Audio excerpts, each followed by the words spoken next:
ವೀಕ್ಷಕರೇ ನಮಸ್ಕಾರ. ಲೋಕಸಭಾ ಚುನಾವಣೆಯ ಫಲಿತಾಂಶದ ಬಳಿಕ ಕರ್ನಾಟಕ ಭಾಗದಲ್ಲಿ ಈಗ ಇರುವಂಥ ಈ ಫ್ರೀ ಬೇಸ್ಗಳು ಅಂದರೆ ಈ ಗ್ಯಾರಂಟಿ ಯೋಜನೆಗಳು, ಮುಖ್ಯವಾಗಿ 5 ಗ್ಯಾರಂಟಿ ಯೋಜನೆಗಳಿದ್ದಾವಲ್ಲ, ಅದು ಮುಂದುವರಿಯೋದಿಲ್ಲ ಅನ್ನುವಂಥ ಮಾತಿತ್ತು. ಈಗ ಅದಕ್ಕೆ ಪುಷ್ಟಿ ನೀಡುವಂತೆ ಒಂದು ಮಾತು ಕೇಳಿ ಬರ್ತಾ ಇದೆ. ಅದೇನಪ್ಪ ಅಂದರೆ ಗ್ಯಾರಂಟಿ ಯೋಜನೆಗಳಿಗೆ ಬ್ರೇಕ್ ಹಾಕಲಾಗ್ತಾ ಇದೆ ಅನ್ನುವಂಥ ಸಮಾಚಾರ. ಹಾಗಾದರೆ ಇದು ನಿಜಾನಾ ಸುಳ್ಳ? ಇದಕ್ಕೆ ಸಂಬಂಧಪಟ್ಟಂತೆ ಗೃಹ ಸಚಿವರು ಏನು ಹೇಳ್ತಾರೆ, ಇದೆಲ್ಲದರ ಬಗ್ಗೆ ಇನ್ ಡೀಟೇಲ್ಡ್ ಆಗಿ ನಾನು ಇವತ್ತಿನ ಈ ವಿಡಿಯೋದಲ್ಲಿ ಹೇಳ್ತಾ ಹೋಗ್ತೀನಿ. ಬನ್ನಿ ನೋಡೋಣ.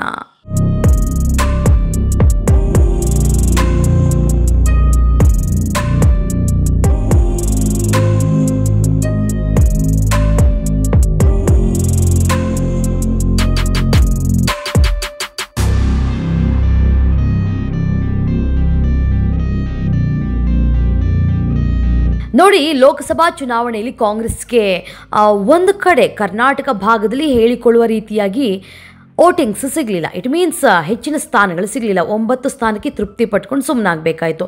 ಕಳೆದ ಬಾರಿಯ ಲೋಕಸಭಾ ಎಲೆಕ್ಷನ್ಗೆ ಹೋಲಿಕೆ ಮಾಡಿದ್ರೆ ಈ ಬಾರಿ ಜಾಸ್ತಿ ಅಂತ ಹೇಳ್ತಾರೆ. ಆದರೆ ಈ ಬಾರಿ ಇದ್ದಂಥ ಟಾರ್ಗೆಟ್ಗೆ ಬಂದಿರುವಂಥ ಉತ್ತರ ಇದೆಯಲ್ಲ, ಅದೇನೇನೂ ಕೂಡ ಅಲ್ಲ ಅನ್ನುವಂಥದ್ದು ಒಂದು ಕಡೆ ಕಾಂಗ್ರೆಸ್ನ ವಾದ ಆಗಿದೆ. ಇದೆಲ್ಲವೂ ಕೂಡ ಬದಿಗಿಟ್ಟು ಮಾತನಾಡದೇ ಆಗಿದ್ದಲ್ಲಿ, ಒಂದು ಕಡೆ ಹೇಳ್ತಾ ಇದ್ರು ಚುನಾವಣೆ ಆದ ಬಳಿಕ ಕಾಂಗ್ರೆಸ್ನ ಯಾವುದೇ ಗ್ಯಾರಂಟಿಗಳು ರಾಜ್ಯದಲ್ಲಿ ಮುಂದುವರಿಯೋದಿಲ್ಲ. ಕೇಂದ್ರ ಸರ್ಕಾರದಲ್ಲಿ ಕಾಂಗ್ರೆಸ್ ಬಂದರೆ ಅಂದರೆ INDIA ಒಕ್ಕೂಟ ಬಂದರೆ ಮಾತ್ರ ಕಂಟಿನ್ಯೂ ಆಗುತ್ತೆ, ಇಲ್ಲ ಅಂದರೆ ತುಂಬ ಕಷ್ಟ ಆಗುತ್ತೆ ಅನ್ನುವಂಥ ಮಾತುಗಳು. ಹಾಗಾದರೆ ಈಗ ಅದು ಮುಂದುವರಿಯುತ್ತಾ ಇಲ್ವಾ ಅನ್ನುವಂಥ ಪ್ರಶ್ನೆ ಕಾಡ್ತಾ ಇದೆ. ಇನ್ನು ಈ ವಿಚಾರಕ್ಕೆ ಸಂಬಂಧಪಟ್ಟಂತೆ ಮಾಧ್ಯಮಗಳ ಜೊತೆಗೆ ಗೃಹ ಸಚಿವ ಡಾಕ್ಟರ್ ಜಿ ಪರಮೇಶ್ವರ್ ಕೂಡ ಮಾತಾಡಿದ್ದಾರೆ. ಗ್ಯಾರಂಟಿ ಯೋಜನೆಗಳನ್ನು ನಿಲ್ಲಿಸ್ತಿರಂತಲ್ಲ ಅಂತ ಹೇಳಿ ಪ್ರಶ್ನೆಯನ್ನು ಮಾಡಿದ್ದಕ್ಕೆ, ಗ್ಯಾರಂಟಿ ಯೋಜನೆಗಳನ್ನ ನಿಲ್ಲಿಸುವಂಥದ್ದು ಸೂಕ್ತವಲ್ಲ ಅಂತ ಈಗಾಗಲೇ ಸರ್ಕಾರ ನಿರ್ಧಾರ ಮಾಡಿದೆ. ಗ್ಯಾರಂಟಿ ಯೋಜನೆಗಳನ್ನು ನಿಲ್ಲಿಸಲಾಗುತ್ತದೆ ಅಂತ ಚುನಾವಣೆಗೂ ಮೊದಲು ಈ ರೀತಿ ಬಹಳಷ್ಟು ಪ್ರಶ್ನೆಗಳು ಕೇಳಿ ಬಂದವು, ಹಾಗೆಯೇ ಊಹಾಪೋಹಗಳು ಹರಿದಾಡಿದ್ವು.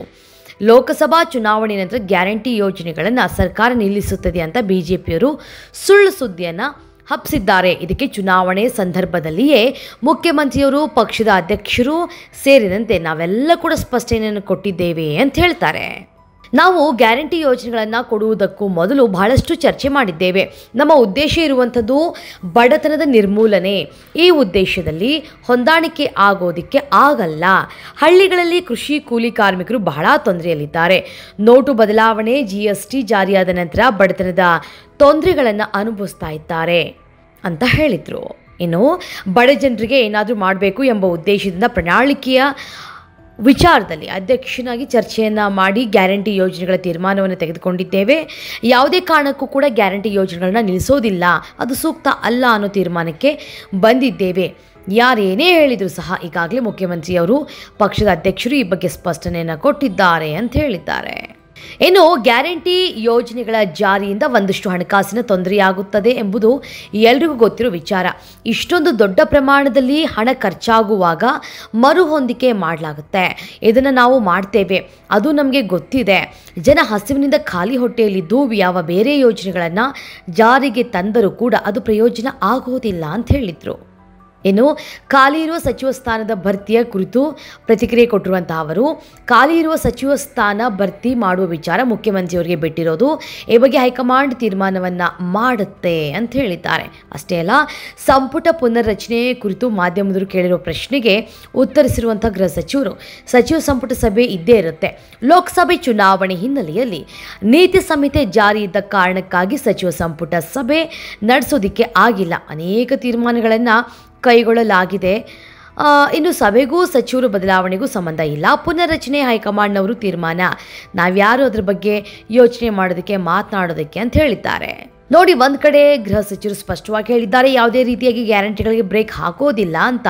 ಆದರೆ ಮುಂದಿನ ದಿನಗಳಲ್ಲಿ ಏನು ಬೇಕಾದರೂ ಆಗಬಹುದು ಹೀಗೆ ಅಂತ ಗೆಸ್ ಮಾಡೋದಕ್ಕೆ ಸಾಧ್ಯ ಇಲ್ಲ. ಯಾಕಂದರೆ ಅಭಿವೃದ್ಧಿಯ ವಿಚಾರವನ್ನು ಕರ್ನಾಟಕ ಭಾಗದಲ್ಲಿ ನೋಡೋದೇ ಆಗಿದ್ದರೆ ಶೂನ್ಯ ಇದೆ. ಯಾವುದೇ ರೀತಿಯ ನಯಾ ಪೈಸಾ ಅಭಿವೃದ್ಧಿ ಆಗಿಲ್ಲ. ಈ ಒಂದು ಕಾರಣದಿಂದ ಜನ ಅಭಿವೃದ್ಧಿಯನ್ನು ನಿರೀಕ್ಷೆ ಮಾಡ್ತಾ ಇದ್ದಾರೆ. ಹೀಗಾಗಿ ನೀವೇನು ಈ 5 ಗ್ಯಾರಂಟಿಗಳನ್ನ ಕೊಟ್ಟಿದ್ದೀರಲ್ಲ ಅದರ ಜೊತೆಗೆ ನಮಗೆ ಅಭಿವೃದ್ಧಿಯೂ ಬೇಕು ಅನ್ನೋದು ಜನರ ವಾದ ಆಗಿದೆ.